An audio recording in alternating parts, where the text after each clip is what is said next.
சொல்லுவாங்க. இந்த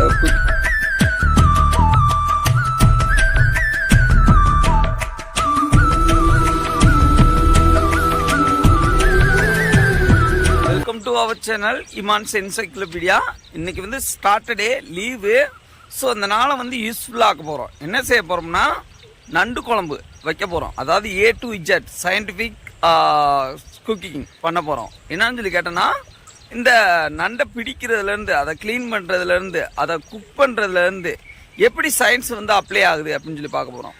ஆக்சுவலி என்னோடய பாயிண்ட் ஆஃப் வியூவில் இமான்ஸ் என்சைக்ளோபீடியா, இந்த பாயிண்ட் ஆஃப் வியூவில் குக்கிங்னா என்ன சொல்லி கேட்டோம்னா, organic chemistry, inorganic chemistry, physical chemistry, அதாவது கனிம வேதியியல், கரிம வேதியியல், இயற்பியல் வேதியியல், இந்த மூணுக்கு இடையில நடக்கிற அந்த வார், அந்த போர்னே இந்த குக்கிங்கிறது. ஆனால் இது எதுவுமே ஜெயிச்சிடக்கூடாது. ஆர்கானிக் கெமிஸ்ட்ரியோ, இன்ஆர்கானிக் கெமிஸ்ட்ரியோ, ஃபிசிக்கல் கெமிஸ்ட்ரியோ எதுவுமே ஜெயிச்சிடக்கூடாது.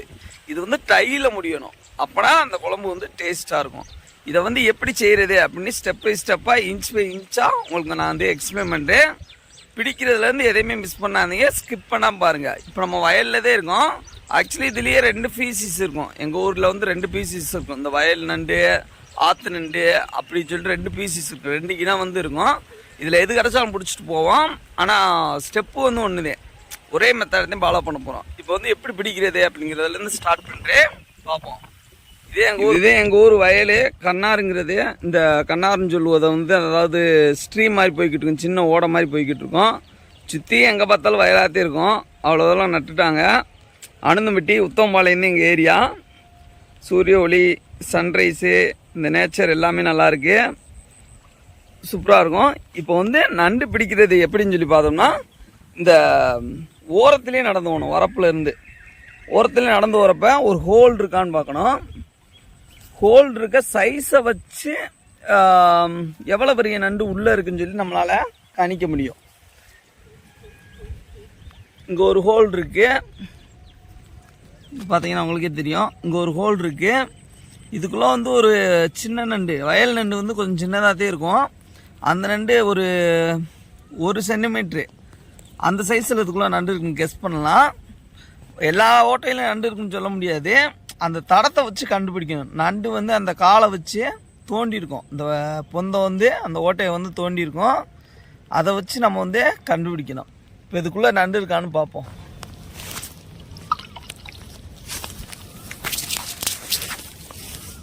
ஒரு நண்டு உள்ளே இருக்குது அப்படியே ஃபீல் ஆகுது. என் கை பார்த்தீங்கன்னா முழங்கை வரைக்கும் உள்ளே போயிடுச்சு. சின்ன பிள்ளையா இருக்கப்போ நல்லா நண்டு பிடிப்பேன். இப்போ வந்து கொஞ்சம் கை கொஞ்சம் பெருசாகிடுச்சு, அதனால் கஷ்டமாக இருக்குது, கடிக்கும்.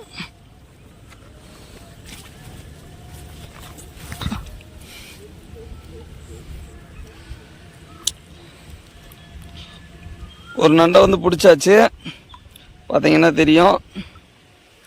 இந்த கொடுக்கு இதெல்லாம் இருக்குது, கொஞ்சம் அலசி காமிக்கிறேன்.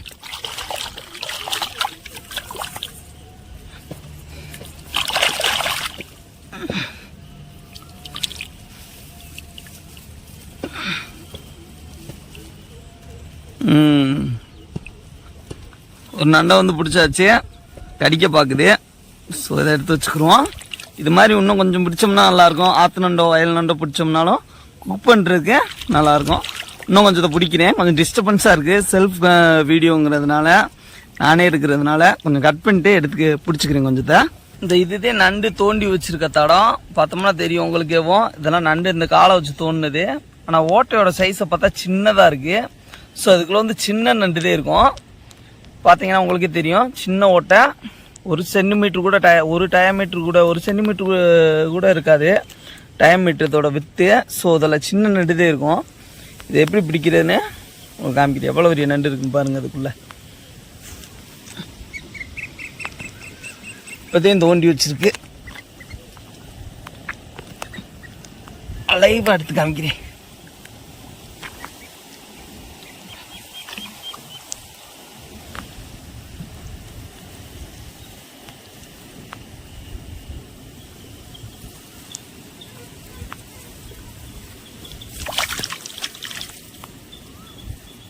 பார்த்தீங்கன்னா எவ்வளோ சின்ன நண்டாக இருக்குன்னு பார்த்தீங்களா. ஸோ அந்த ஓட்டையோட சைஸை பொறுத்து நண்டு வந்து இருக்கும். சின்ன நண்டு சின்ன நண்டெல்லாம் விட்டுலாமா அப்படின்னு சொல்லி கேட்டா இல்லை, இது வந்து சைஸான நண்டு தான். இதுதான் இந்த இருமல் சளிக்கெல்லாம் நல்லா கேட்கும். ஸோ இதெல்லாம் பிடிச்சு வச்சுக்கணும்.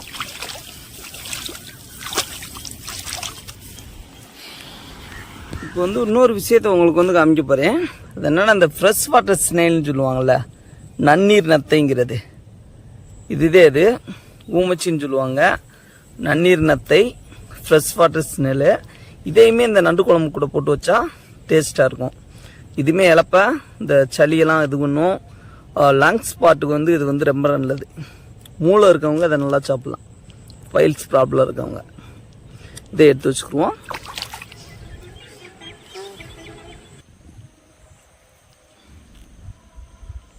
நண்டை வந்து பிடிச்சிட்டு வந்தாச்சு. வயல் நண்டு, ஆத்து நண்டு ரெண்டையுமே பிடிச்சிட்டு வந்தாச்சு. ஃபர்ஸ்ட் வந்து இந்த கிளீனிங் ப்ராசஸ் அதையும் ஃபர்ஸ்ட் பண்ணணும். இப்போ வந்து கிளீன் பண்ண போறோம். எப்படி கிளீன் பண்றதுக்கு முன்னாடி அந்த ப்ரிகாஷன் மெத்தட், அந்த முன்னெச்சரிக்கை, அதுக்கு வந்து கடிக்காம நம்ம எப்படி தப்பிக்கிறது, அதை எப்படி பிடிக்கணும் முத கொண்டு உங்களுக்கு காமிக்கிறேன். ஏன்னா இது வந்து A to Z சயின்டிபிக் குக்கிங்கு. இப்போ வந்து இதை பிடிக்கிறத பாருங்க.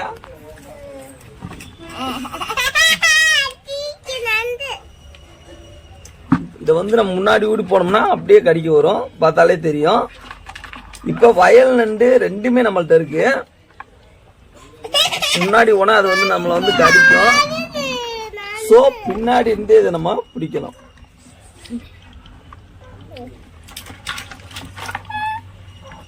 இப்படியே பார்த்தா தெரியும் எவ்வளவு பவர்ல கடிச்சுக்கிட்டு இருக்குன்னு.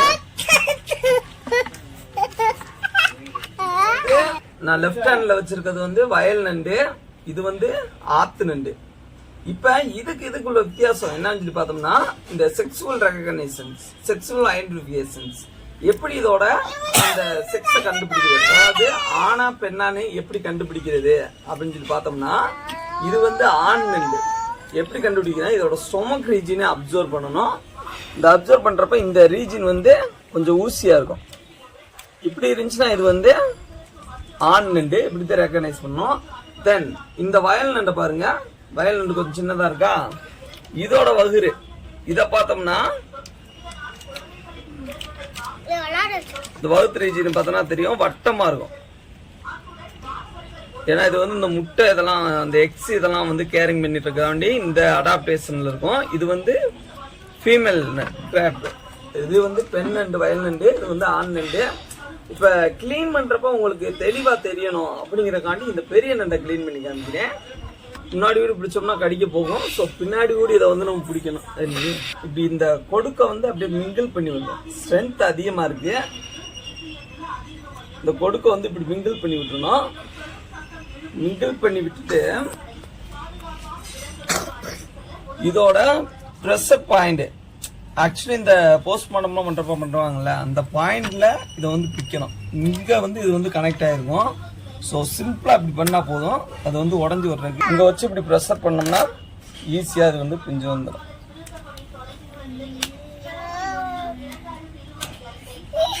இதே இதோட ஓட்டு பகுதி. இதை வந்து பிச்சாச்சு. ஆக்சுவலி இதை வந்து வேஸ்ட் நினைக்க கூடாது. குழம்பு வைக்கிறதுக்கு இதுதே நமக்கு யூஸ் ஆகும். இதோட இன்னொரு இன்ட்ரெஸ்டிங்கான ஃபேக்ட் என்னன்னு சொல்லி கேட்டோம்னா, இந்த இருக்கிறது வந்து கொழுப்பு இந்த ரீஜின். இது வந்து பார்த்தோம்னா இந்த சம்மர்ல எல்லாம் ரொம்ப க்ளவுட்டடா இருக்கிறதுனால, அதாவது ரொம்ப வறட்சியா இருக்கிறதுனால கோடை உறக்கத்துக்கு போயிடும். அப்ப 3 மாசம் வெளியே வராது. அப்ப அந்த கொழுப்புல இருந்து, அதாவது அந்த லிப்பிட்ஸ்ல இருந்து இதுக்கு தேவையான எனர்ஜியை ஒரு 2 மாசத்துக்கு எடுத்துக்கிட்டே இருக்கும். இதுதே இது ப்ரொடெக்ட் பண்ணும். தென் இதோட பார்ட்ஸ் அனாட்டமி, அதாவது இந்த உள்ளுறுப்பியலை பார்த்தோம்னா, இது வந்து லங் ரீஜின், அதாவது இந்த உள்ள இருக்கிறப்ப சுவாசிக்கிறதுக்கு உதவுறது. இதை கிளீன் பண்ணி விட்டுறணும். இது நமக்கு தேவையில்ல. தென் இதோட மவுத் ரீஜினை பார்த்தோம்னா, இதுவே இதோட மவுத் ரீஜின். பிரெயின் எங்க இருக்கும் அப்படின்னு சொல்லி பார்த்தோம்னா, இங்கதே இருக்கும். இன்னும் இது வந்து டெத் ஆகல. இங்கதே இதோட பிரெயின் இருக்கும். இந்த பிரெயினை தொட்டனே இது எப்படி சென்சிட்டிவ் ஆகுதுன்னு பாருங்க. தொட்டனே அப்படியே சென்சிட்டிவா இருக்கும். ஸோ இதை வந்து இந்த ஹலால் முறையில் கொள்ளுதல்னு சொல்லுவாங்கல்ல, முஸ்லீம்காரங்க வந்து இந்த ஹலால் முறையில் கொள்ளுதல்னு சொல்லுவாங்கல்ல, அந்த மெத்தடை பயன்படுத்தி சடனா இதை வந்து கலக்கி விட்டுறணும். இப்போ பாருங்க எப்படி ஆக்டிவா இருக்கும். மூளையை தொட்டனே எப்படி சடன் டெத் ஆகுதுன்னு மட்டும் பாருங்க. அவ்வளோதான், இன்னும் செத்துருச்சு. சடனாட்ட செத்துரும். அப்புறம் இதை பிச்சிடணும். இப்போ நம்ம கோழி வந்து வந்திருக்கு, அது கொஞ்சம் போடுவோம். இந்தா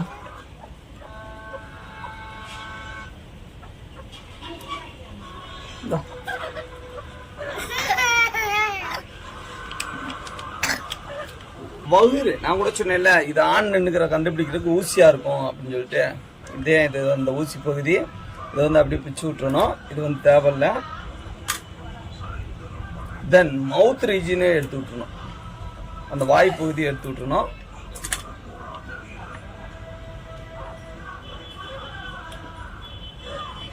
இவ்வளவுதான். இது வந்து கிளீன் பண்ணி முடிச்சாச்சு.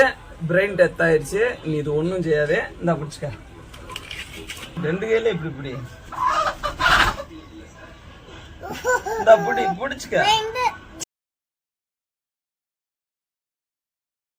அதே மாதிரி இந்த வயல்நண்டையும் அப்படியே மிங்கிள் பண்ணி விடுறோம். அப்படியே இந்த ஒடுக்க வந்து எடுத்துடுறோம். நான் சொன்னேன்ல, இது வந்து கொழுப்பு, இதுதான் இதுக்கு வந்து எனர்ஜியை குடிக்கக்கூடியது. நமக்கு தெரியும் கார்போஹைட்ரேட், லிப்பிட், புரோட்டீனு, இது 3லயும் அதிக எனர்ஜி கண்டென்ட் இருக்கிறது லிப்பிடுதே. அதனால இந்த இதுக்கு வந்து அந்த லாங் ஸ்லீப்பிங் போறப்ப எனர்ஜி கொடுத்துக்கிட்டே இருக்கும் 3 மாசத்துக்கு. இதுவும் நம்ம எடுத்துக்கணும். இதுதான் இந்த இழப்பு சளியெல்லாம் சரி செய்யும். இது வந்து ஃபீமேல் கிராப்பு.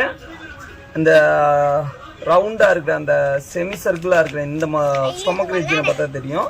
இதையும் பிச்சு விட்டுறணும். இது வந்து ஃப்ரெஷ் வாட்டர் ஸ்மெல்லு நம்ம அங்கே எடுத்தது.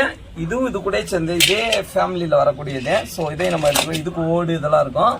எடுத்தாச்சு.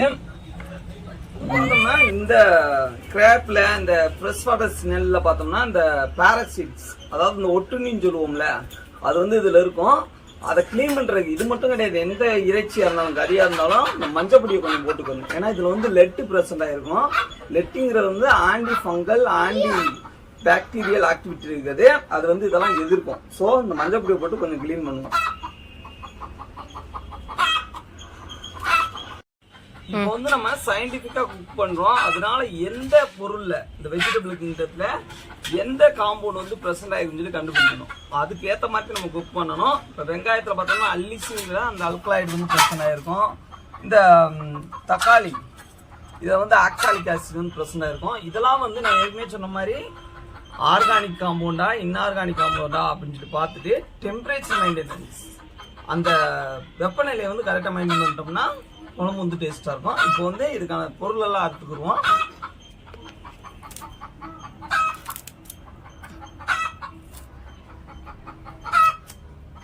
தக்காளி வந்து அதிகம் போடக்கூடாது. இதுல வந்து புளிப்பு சுவை அதிகமா இருக்கும். அந்த ஆசிட் இருக்கிறதுனால, அசிடிக் ப்ராப்பர்ட்டி இருந்தாலே அது வந்து புளிப்பு சுவையுடையதாக இருக்கும். ஸோ அதை வந்து அவாய்ட் பண்ணணும். கொஞ்சம் போட்டால் போதும்.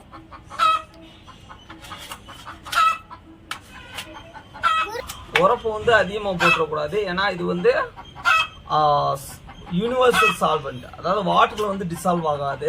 எண்ணெய் இதுல வந்து டிசால்வ் ஆகும். ஆனா இது வேஸ்ட் கிடையாது.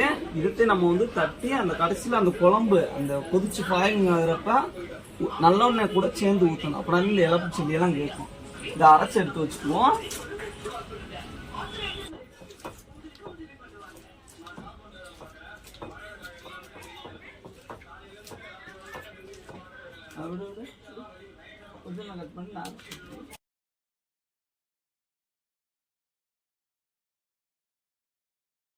அழகா மல்லிப்பொடி, மசாலா பொடி, மிளகா பொடி 3 சேர்ந்தது. அந்த ரேஷியோ வந்து கரெக்டா மெயின்டைன் பண்ணணும். 1:2:1 மல்லிப்பொடி, மசாலா பொடி, மிளகா பொடி 3. இதுதான் இதோட காம்பினேஷனு. இது வந்து ஆர்கானிக் காம்பவுண்ட், இன்ஆர்கானிக் காம்பவுண்ட். அடுத்த பிசிக்கல் கெமிஸ்ட்ரி வர்றப்ப டெம்பரேச்சர் எந்த நேரத்தில் எவ்வளவு மெயின்டைன் பண்ணணும் அப்படிங்கிறத கரெக்டாக நான் வச்சுட்டு பண்ணோம்னா சூப்பராக வரும் குழம்பு. ஸோ இப்போ வந்து ஸ்டார்ட் பண்ணுவோம். ஃபர்ஸ்ட் எடுத்தே சிம்மில் வைங்க. விறகடுப்பில் வச்சா இன்னும் பெட்ரு. ஏன்னா அந்த விறகடுப்பில் வைக்கிறப்ப அந்த டேஸ்ட் வர்றது காரணம் அந்த டெம்பரேச்சர் வந்து அந்த லெவலுக்கு மேலே போகாது. பார்க்கணும். ஃபர்ஸ்ட் எடுத்தே எண்ணெயத்தே ஊற்ற போகிறோம். எண்ணெய்ங்கிறது நம்ம ஜஸ்ட் என்னன்னு சொல்லுவோம். ஆனால் இது வந்து ஆர்கானிக் சால்வெண்ட், அதாவது கரிம கரைப்பான். அதை நம்ம ஃபர்ஸ்ட் ஊற்றுறோம். நல்லெண்ணெய் ஊற்றுறோம். ஏன்னா இழப்புக்கிட்டே கேட்கும். எண்ணெயை கொஞ்சம் அதிகமாகவே ஊற்றிக்கிடுவோம். ரெண்டாவது பார்த்தீங்கன்னா இந்த மஸ்டர்டு, அந்த கடுகு வந்து போடுறோம். கடுகு வந்து இந்த சொல்லுவாங்கல்ல, கடுகு சிறுத்தாலும் காரம் குறையாதுனால கம்மியாக பண்ணணும் ரேசியோ. தள்ளிக்க.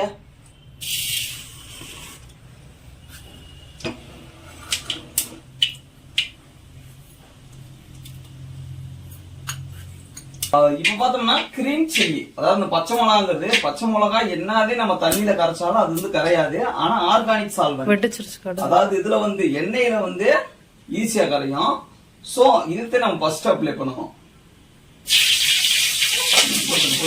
ஆனியனை போடுறோம். ஆனியன்ல வந்து இந்த அல்லிசின் அப்படிங்கிற அல்கலாய்டு வந்து பிரச்சனை இருக்கும்.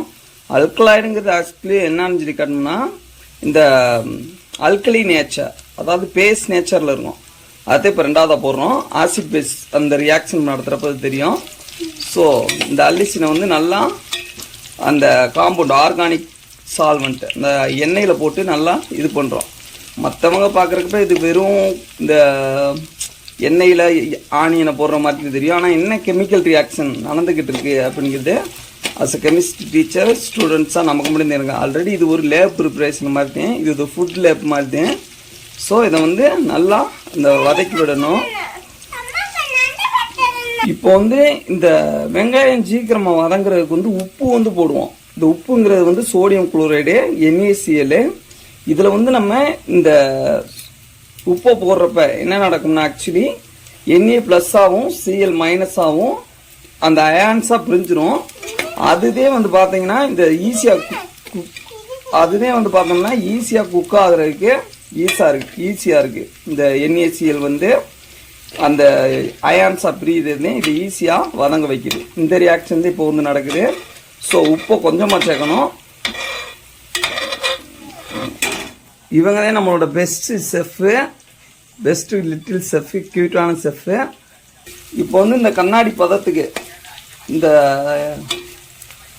ஆனியன் வந்து வந்தோடனே, அதாவது இந்த டிரான்ஸ்பரண்டாக மாறிடும், அதோட அந்த இதெல்லாம் தண்டு பகுதியெல்லாம் டிரான்ஸ்பரண்டாக மாறணுன்னேவும் ஒதுக்கி வச்சுட்டு எண்ணெயில் அந்த மசாலா பொடியை போடணும். அப்படின்னாதே அது வந்து கரெக்டாக டிசால்வ் ஆகும், அதாவது கரையும், குழம்பு வந்து டேஸ்ட்டாக வரும். ஃபுட் லேப்பில் இருக்கும். இப்போ நம்ம வந்து ஃபுட்டை எப்படி ப்ரிப்பேர் பண்ணுறதுங்கிறதுல இப்போ வந்து ஃபுட் லேப்பில் இருக்கும். நம்ம ஒரு ரியாக்ஷனையும் அண்டர்ஸ்டாண்ட் பண்ணிக்கிட்டு இருக்கணும். ஸோ இப்போ வந்து மசாலா பொடியை போடுவோம். மசாலா பொடி வந்து 3 ஸ்பூன் போடணும். அதுவும் சிம்மில் வச்சு போடணும். அந்த ஃபிசிக்கல் ஸ்ட்ரக்சர், அந்த ஃபிசிக்கல் ஸ்டேட்டை வந்து அந்த டெம்பரேச்சரை கரெக்டாக மெயின்டைன் பண்ணணும், பொரிய விட்டுறக்கூடாது.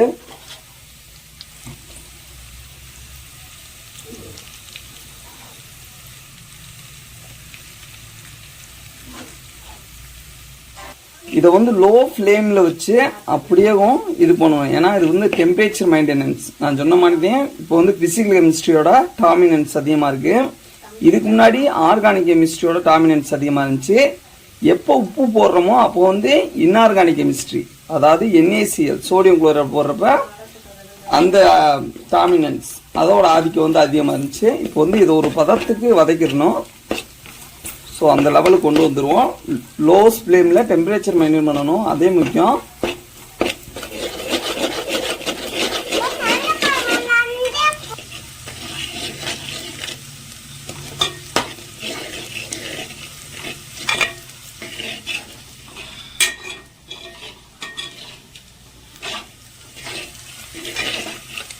இப்போ வந்து இந்த பதத்துக்கு, அதாவது இந்த இதுக்கு வந்தோடனே, இந்த நிலைக்கு வந்தோடனேவும் நம்ம இந்த ஆக்சாலிக் ஆசிட் ப்ரெசண்டாக இருக்கக்கூடிய அந்த டொமேட்டோ அதை எடுத்து போடுறோம், தக்காளி எடுத்து போடுறோம். கரெக்டாக ஆசிட் எப்போ சேர்க்குறோம், பேஸ் எப்போ சேர்க்குறோம்னு நம்ம தெரிஞ்சு வச்சுக்கணும். ஆக்சுவலி நம்ம இப்போ ஆர்கானிக் லேபில் இருக்க மாதிரி டெஸ்ட் டியூப்பில் அந்த சப்ஸ்டன்ஸ் எடுத்து போடுற மாதிரி நினச்சிக்கணும். டெம்பரேச்சரையும் மிஸ் பண்ணிடக்கூடாது. அதே சமயத்தில் ஆர்கானிக் காம்பவுண்ட்ஸ், இன்ஆர்கானிக் காம்பவுண்ட்ஸ் எதையும் இது பண்ணிடக்கூடாது. எதை எந்த நேரத்தில் சேர்க்கணும்னு தெரிஞ்சிருக்கணும். இப்போ இந்த பதத்துக்கு வந்தோடனேவும் நம்ம நண்டை வந்து போடணும். எப்படி போடுறாங்கன்னு பாருங்க. போடு நண்டா.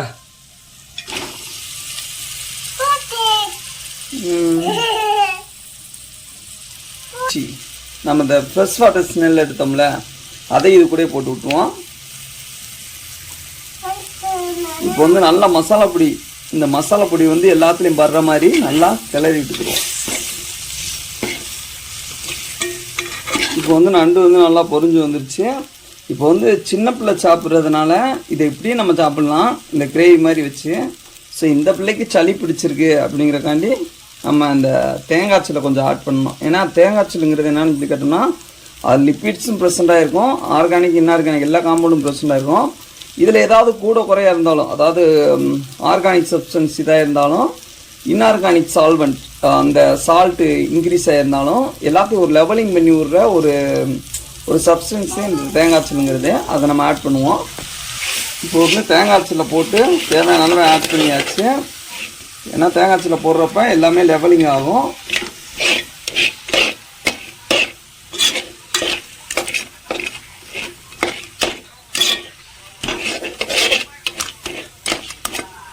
கொஞ்சம் வதக்கி விட்டுக்கிறோம். அப்படியே கொஞ்சம் வாட்டரை வந்து ஆட் பண்ணணும். இதில் எவ்வளோ எசன்ஸ் ப்ரெசண்ட் ஆகிருக்கு, அதாவது எவ்வளவு காம்பவுண்ட் வந்து ப்ரெசண்ட் ஆகிருக்கு, அந்த சத்து வந்து எவ்வளோ இருக்குது அப்படிங்கிற பார்த்து நம்ம தண்ணியை சேர்க்கணும். ஒரு 100 ml இல்லைனா 200 ml சேர்க்கணும். அவ்வளோ சேர்த்துக்குருவோம். இப்போ இதுவரைக்கும் யூஸ் பண்ணது எல்லாமே ஆர்கானிக் சால்வெண்ட்டு. இப்போ யூஸ் பண்ண போகிறது அந்த வாட்டருங்கிறது வந்து இன்ஆர்கானிக் சால்வெண்ட்டு. ஸோ 2 கடையில் வார் வந்து ஸ்டார்ட் ஆக போகுது. தண்ணி ஊற்று, உள்ள ஊற்று, உள்ள ஊற்று.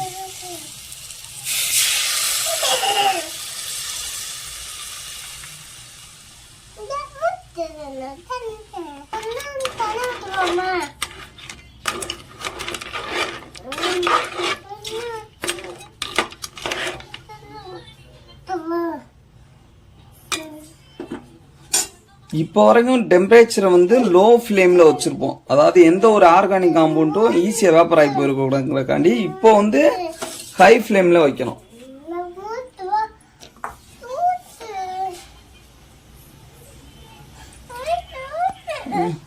இப்போ வந்து இந்த லைட்டாக கொதிஞ்சு வர்ற பதத்தில் நம்ம அந்த அம்மியில் அரைச்சி வச்சுருந்த அந்த எக்ஸஸ் அந்த லிப்பிட் பாட்டெல்லாம் அதில் ஊற்றணும். கொஞ்சமாக ஊற்றணும். அப்படின்னா தான் இழப்பு செல்லிக்கெல்லாம் கேட்கும். ஸோ இது போதுமானது.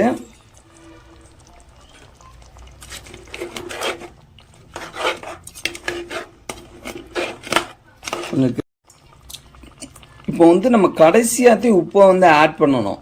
ஏன்னு சொல்லி கேட்டோம்னா இந்த சோடியம் குளோரைடு ஆட் பண்ணுறப்ப இந்த ரியாக்ஷன் கெமிக்கல் ரியாக்ஷனில் அந்த அயானிக் ஃபார்மில் அந்த அயான்ஸ் ப்ரெசண்ட்டாக இருக்கிறதுனால ஈஸியாக நடக்கும். ஸோ இந்த ஈஸியாக வேப்பர் ஆகக்கூடிய இந்த ஆர்கானிக் காம்பவுண்ட்ஸ் சத்துக்கள் பூரா விட்டமின்ஸாக இருக்கட்டும், இந்த கார்போஹைட்ரேட் இதுக்கெல்லாம் இருக்கட்டும், எதுவாக இருந்தாலும் ஈஸியாக வேப்பர் ஆகி போயிடும். ஸோ இப்போத்தே நம்ம வந்து உப்பை வந்து ஆட் பண்ணுவோம். இது வந்து இன்ஆர்கானிக் சால்வெண்ட், இன்ஆர்கானிக் சப்ஸ்டன்ஸ், அதை இன்ஆர்கானிக் சால்ட்டு, NaCl இதை ஒரு அளவாக அப்படியே போட்டுக்கிறோம். ஒரு 5 minutes வெயிட் பண்ணால் போதும், ரெடி ஆயிரும்.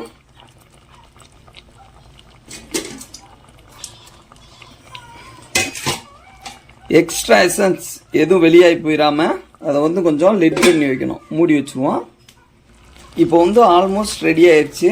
நார்மல் பீப்புள் இதை எப்படி சொல்லுவாங்கன்னா எண்ணெய் தனியாக பிரிஞ்சு வரணும் அப்படின்னு சொல்லுவாங்க. நம்ம எப்படி பார்ப்போம்னா ஆர்கானிக் சால்வெண்ட்டும் இன்ஆர்கானிக் சால்வெண்ட்டும், அதாவது H2O வாட்டரும் அந்த எண்ணெயும் தனியாக பிரிஞ்சு வந்துருச்சு. இதுதான் கரெக்டான பதம். அதாவது நம்ம என்ன சொன்னோம் குக்கிங்கோட ஆரம்பத்தில், ஆர்கானிக் இன்ஆர்கானிக் ஃபிசிக்கல் கெமிஸ்ட்ரி. அதாவது ஃபிசிக்கல் கெமிஸ்ட்ரின்னு வர்றப்ப டெம்பரேச்சரு, ஆர்கானிக்னு வர்றப்ப அந்த சப்ஸ்டன்சஸ் விட்டமின்ஸ் இதெல்லாம் பார்த்துக்கணும். அடுத்து இன்ஆர்கானிக்னு வர்றப்ப அந்த உப்பு சேர்க்கறது இதெல்லாம் கரெக்டாக பார்த்துக்கணும். எது கரெக்டாக எந்தெந்த நேரத்தில் டைமிங்கில் சேர்க்கணும் பார்த்துக்கணும். டெம்பரேச்சர், இந்த டெம்பரேச்சர் மெயின்டெனன்ஸ், தெர்மோஸ்டேட்ஸ் இதெல்லாம் நல்லா பார்த்துக்கணும். கடைசியாக இப்போ வந்து கொத்தமல்லி தழை, அந்த கோரியாண்டர் லீவ்ஸை வந்து ஆட் பண்ணுறோம். இதில் பார்த்தோம்னா இந்த ஈஸியாக வேப்பர் ஆகக்கூடிய அந்த காம்பவுண்ட்ஸ் தான் ப்ரெசென்ட் ஆகிருக்கும். அல்கலாய்டு இதுக்கு தான் ப்ரெசென்ட் ஆகிருக்கும். ஸோ அந்த டெர்பினாய்டு இதுக்கெல்லாம் ஈஸியாக வேப்பர் ஆகி போயிடாமல் ஆட் பண்ணோன்னே அப்படியே அரைக்கணும். கொஞ்சம் லீவ்ஸ் ஆட் பண்ணுவோம். இதை வந்து ப்ரெசன்டேஷன் சொல்லுவாங்க இந்த குக்கிங் படிக்கிறவங்க. இது ப்ரெசன்டேஷன் கிடையாது, ஆர்கானிக் காம்பவுண்ட்ஸ் நம்ம ஆட் பண்ணுறோம். ஸோ இப்போ லுக்காக இருக்கும் பார்க்குறதுக்கு. மீண்டும் லிட்டை போட்டு மூடி வச்சுருவோம். நம்ம நினைப்போம் இது குக்கிங்கை ஸ்டவ்வை ஸ்டாப் பண்ணனேவும் குக்கிங் நின்றுச்சுன்னு. ஆனால் அப்படி கிடையாது. அந்த டெம்பரேச்சர் 100லேருந்து 90 80 அப்படி குறைஞ்சிட்டே வரும். அதுக்கேற்ற மாதிரி நம்ம ஸ்டவ்வை வந்து ஆஃப் பண்ணிடணும். அதுக்கு முன்னாடி ஆஃப் பண்ணிட்டோம்னா பெட்டராக நல்லா பாயில் ஆகி குக்கிங் ஆகும். ஸோ இந்த மெத்தடை ஃபாலோ பண்ணி இன்றைக்கி வந்து ஃபுட் லேபில் எப்படி நம்ம A to Z சயின்டிஃபிக்காக குக் பண்ணோம் அப்படின்னு பார்த்தோம். அது இந்த பெஸ்ட்டு செஃப் எப்படி குக் பண்ணாங்கன்னு ஒரு வீட்டாக இருந்துச்சு. நல்லா மெமரி சேவ் பண்ணி வச்சுக்கிறேன். No one need for subscribe because it is my beautiful moments memory. Thank you. குழம்பு வந்து ரெடி ஆயிடுச்சு. கிட்டத்தட்ட நண்டு கிரேவி சூப்பராக மணக்குது. ஏன்னா அந்த மணத்தை ட்ரான்ஸ்ஃபர் பண்ணுற மாதிரி இன்னும் டெக்னாலஜி வளரல, அதனால உங்களுக்கு காட்ட முடியாது. ஆனால் லுக்கை பாருங்கள், சூப்பராக இருக்கும். ஸோ இதை வந்து இப்போ சாப்பிட போகிறோம்.